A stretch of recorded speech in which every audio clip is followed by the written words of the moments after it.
यार जंगल देखने गए तो वहां एक मिट्टी का ढेर था। उस ढेरी के ऊपर घास उगी हुई थी। तो घास को देखा तो सोचा थोड़ा कोमल घास है, यहाँ बैठ जाऊं। तो बैठने लगे तो उसमें से आवाज निकली उस मिट्टी की ढेरी से कि मेरे ऊपर मत बैठना। बोले तुम कौन हो?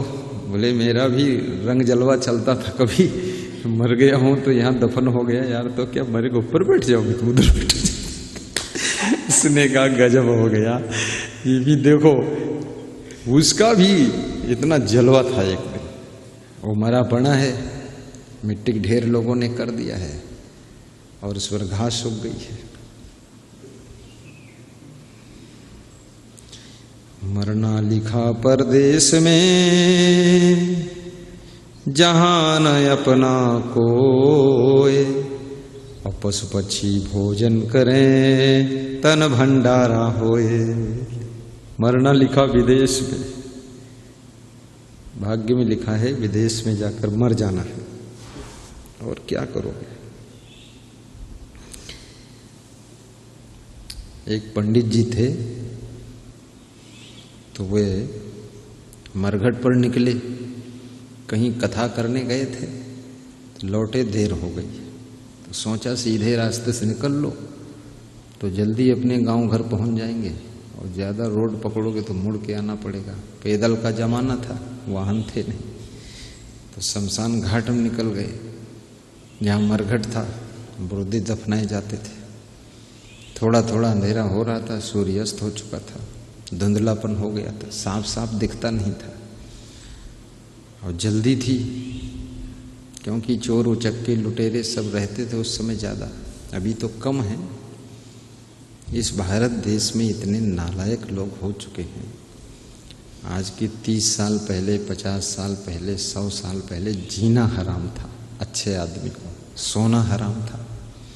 धूर्त लोग, बहुत लूट फातिया, जिसकी लाठी उसकी भैंस, सब चलता था। तो पंडित जी सोचे जो भी मिला है दान दक्षिणा वो भी कोई ले लेगा, तो क्योंकि हमको कुछ लोग दान देते हैं और कुछ लोग ऐसे भी चोर हैं जो लेते भी हैं।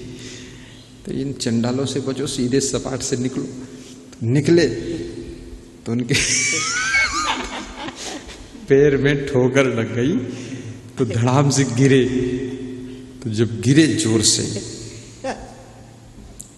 तो उनकी खोपड़ी जो थी, माथा किसी चीज में टकराया।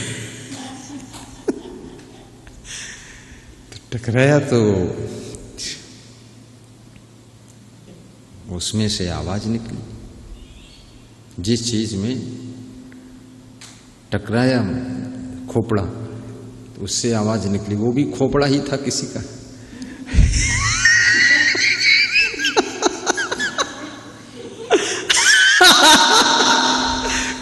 खोपड़ी ही टकराती आदमी, टकरा गए। तो आवाज निकली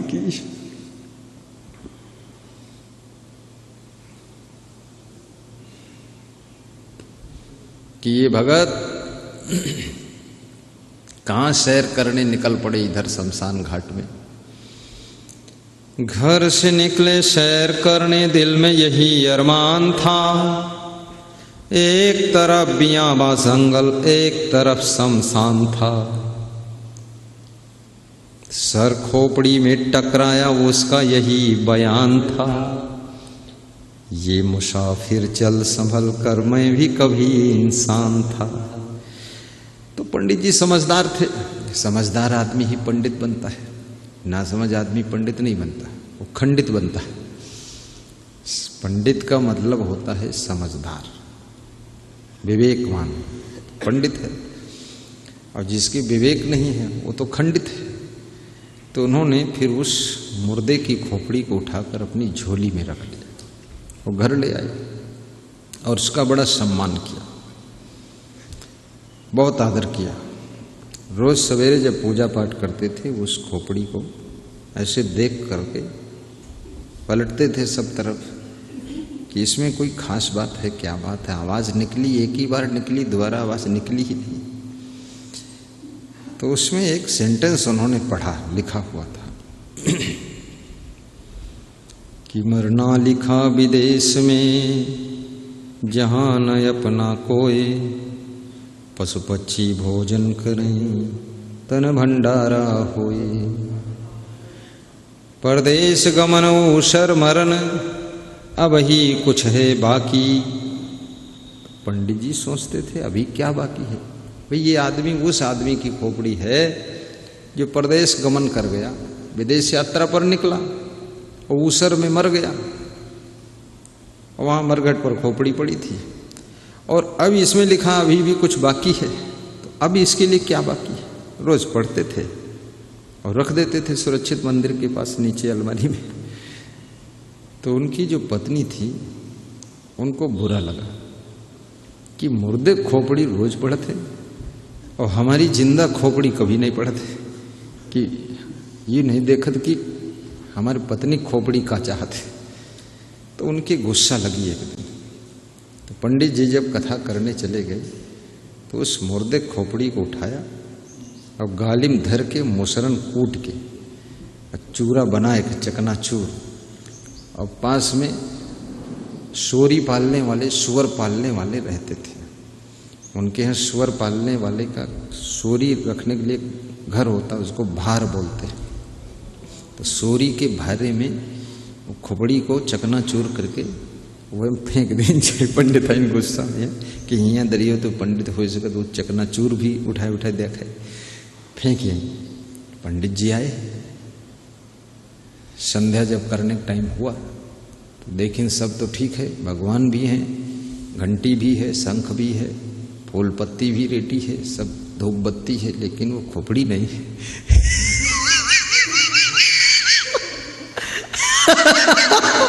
तो उनको बड़ा संदेह हुआ खोपड़ी कौन ले गया। तो पंडित जी ने जो है अब किससे पूछे, घर में 2 ही लोग थे, बच्चे छोटे छोटे थे। तो बच्चे तो सो गए। पंडित जी ने कहा सुनो पंडिताइन, वो खोपड़ी जो थी उसको कौन ले गए? तो उन्होंने कहा उसको तुम रोज रोज पढ़ते थे और उसको देखते थे, हाथ हम छूते थे, मुर्दे खोपड़ी। तो मेरी खोपड़ी में फिर क्रोध आ गया और मैंने उसको गालिम धर के मूसलों से कूट के चकनाचूर करके सोरी के भार में झोंक देने। तो पंडित जी ने कहा ठीक है, जो उसमें लिखा था परदेश गमन ऊषर मरण वही कुछ बाकी है, तो जो बाकी रहे वो तुम पूर्ण कह दो।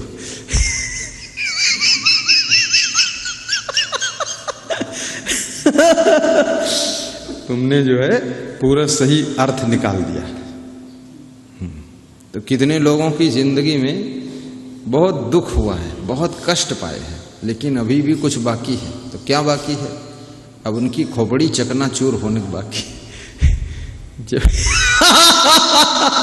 जब इतना सब कुछ हो गया, दुर्दशा हो गई, अब नहीं सुधर रहे, होश नहीं आ रहा, विवेक नहीं हो रहा, और दुनिया भर की ठोकरें खा लिया, अपमान के घूंट पी लिए, और लोग सब कुछ तुमको कह डाले कि मूर्ख है, बेईमान है, लफंगा है, ये है, वो है, नंगम नंगा है, और फिर भी तुम्हारा होश नहीं आ रहा। तो अभी कुछ बाकी है, तो बाकी वही है।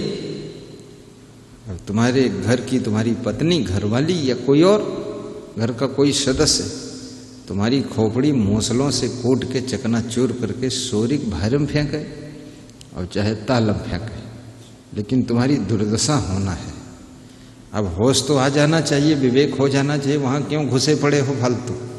निकलो वहां से, फिर बात वहीं की कर रहे हो। मोह छोड़ दो, बात खत्म हो गई। मोह सकल व्याधिन कर मूला, जेहि ते पुण्य उपजई बहुसूला। मोह सकल व्याधिन कर मूला, जेहि ते पुण्य उपजई बहुसूला। मोह निशा सब सोवन हारा, देखई स्वप्न अनेक प्रकारा। यह जग जामिन जागहि जोगी, परमरथी प्रपंच वियोगी।